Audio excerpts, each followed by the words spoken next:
I had this crazy idea to use the X-Carve to create an amazing accent wall. But in our last house, I just didn't have a wall that would work. So when we moved and I had the perfect wall for this accent wall, I knew I had to make it happen.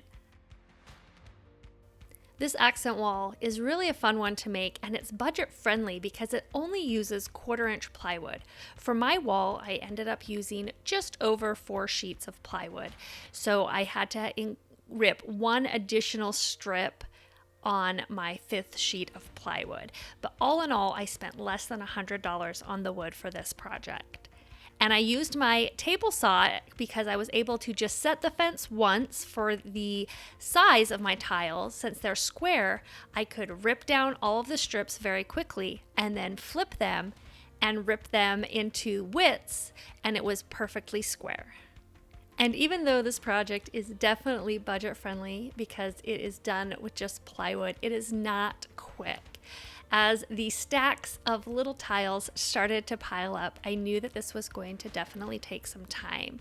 So be prepared to give yourself plenty of grace when you are creating a project like this, because even though, like I said, it's not hard to do, you have to do it over and over and over again. But the same idea would also make an amazing headboard where you wouldn't cover the entire wall, but maybe a much smaller scale version. Once all of my plywood tiles were cut out, I went to the X-Carve to carve them.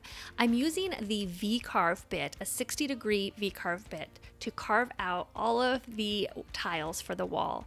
And the V-Carve is part of the Easel Pro features. So with the upgrade to the Easel Pro software, you can do this amazing V-Carve. It works for cutting things like text, and it was perfect for giving me a really pretty channel to highlight the designs of all of these pattern tiles. Since I had 85 tiles to carve and sand and stain, I needed to create a way to make the process just a little bit faster. And that included creating a little stop block so that I could put the tiles in and quickly start carving and then move it and reset the machine without having to go through the entire setup process every single time. And we're able to do this. My stop block was made out of just 1/4-inch plywood, and I put it in the corners to keep my X and my Y at the exact same spot every time. I also learned that when doing these repeatable cuts over and over, you can skip Z-probe or setting your Z axis by, in the easel software, you go to the setting to Z-probe, but instead of Z-probe, you hit manual and scroll down, and there's actually a place that says use last position. This will automatically use the very last Z and the very last XY as your previous carve and make repeatable cuts super fast. I convinced my husband to help me man the X-Carve machine, and I would take the completed tiles and give them a light sanding, and then I hand stained them all with different colors to match the design I was going for. To keep the patterned wall a little simpler so it wasn't too crazy, I only used 2 different stain colors, and I did all 6 different designs of tiles with just a combination of these 2 stains. And I thought it would be really hard to stain these and I would be getting out of the lines, but that deep channel created by that V-Carve, because I did it at 0.15 inches of depth, which is about 2/3 of the way through this 1/4-inch plywood, it gave me enough space that it wasn't that big of a deal to just use my finger with a rag and stain all of the different elements.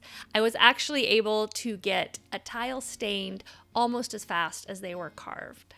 Final finishing on each tile was to add a chamfer to the top edge of each tile, and that made it so it was so much easier when attaching them to the wall because it gave me a little grace in case things didn't line up perfect. And now it was just an assembly line of work, days and days of work to get all 85 of these beautiful pattern tiles cut, carved, stained, and routed out on the edge to get ready to install this wall. With as many hours as it took to get the designs on the tiles, it was super exciting to see how fast it went up on the wall. I took extra time to really make sure I had perfect centering of my very first tile and made sure to keep things level as I went on that first row. If that first row is perfect and level, then everything else is just going to fall in line super easily. To attach the tiles to the wall, I used a little bit of liquid nails in the 4 corners and a dollop in the center. And then I placed it on the wall and attached it with some 1-inch brad nails in my nail gun. And I made sure to put these nails into that V-carve channel that was carved on the machine. And it totally hid them, and you can't even tell that they're there. And once the liquid nails dries, it'll be super secure, and I do not have to worry about these tiles going anywhere. And once that very first row was all up, it was super quick to just move down and get the entire wall done. When I was designing my wall, I made sure that my tiles were the size needed, so I didn't have to cut anything on the right or left of the wall. They were full width of tiles all the way across. I did have to cut on the bottom row. And of course, just like anytime you're putting something on the wall, if you have any outlets or switches, you do need to cut around those as well. And I had 2 outlets behind our our nightstands next to our bed. And after days and days of creating tiles and staining them, it was really exciting to see the entire wall installed and coming together in just one afternoon. And I could not be happier with the end result. This accent wall turned out absolutely amazing. It is such a focal point, and I love that even though it's in my bedroom, you can see it if the door's open from the main room. And so even just getting a peek of it every day as I walk by really makes me smile. It's really a stunning accent wall that you could create in your home as well. If you guys have any more questions, make sure to visit me at housefulofhandmade.com or leave a comment below, and I will do my best to answer them for you.